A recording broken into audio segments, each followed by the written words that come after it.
So there we have it then, folks. The Shriners Children's 500 kilometers around Phoenix, and let's talk about it, shall we? Starting off with the winner, Christopher Bell, three-peat, first person to do, 3 in a row in the Gen 7 era.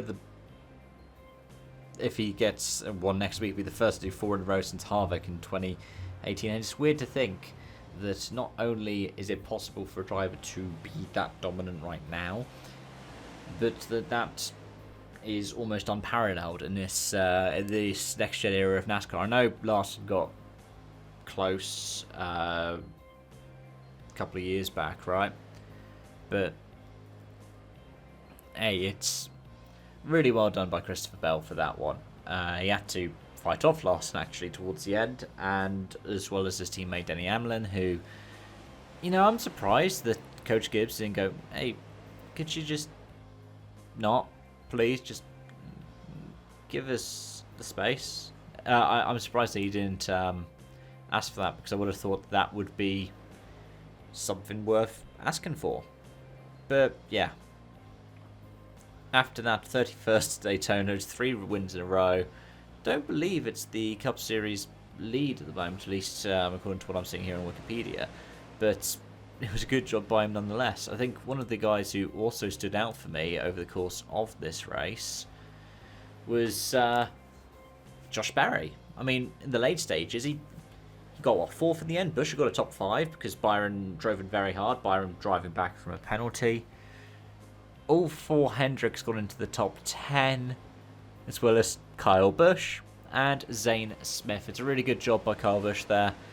Jonathan Nemechek, who had been on the cusp of the top 10, ends up down in 14th. Sherry Logano, who led and got sent to the pit, not sent to the pit, sent to the back, didn't he, with restart penalty, restart violation, down in 13th, from what I see here.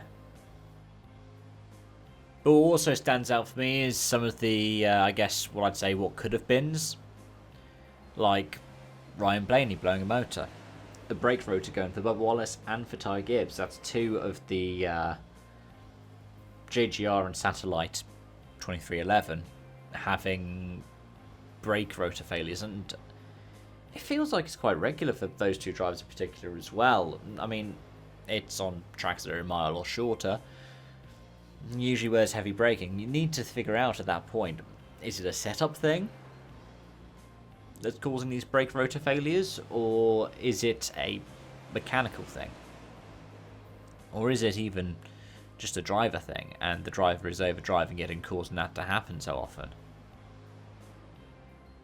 I'm going to quickly talk about some of the drivers who are a bit less fortunate as well. Carsten Ho so far, he's been having a bit of a tumultuous start to this season, and this time around he got caught in that lap 10 wreck.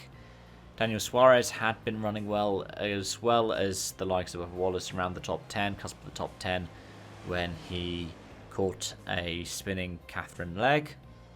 And Catherine Legg had some bad luck as well. It's a NASCAR debut.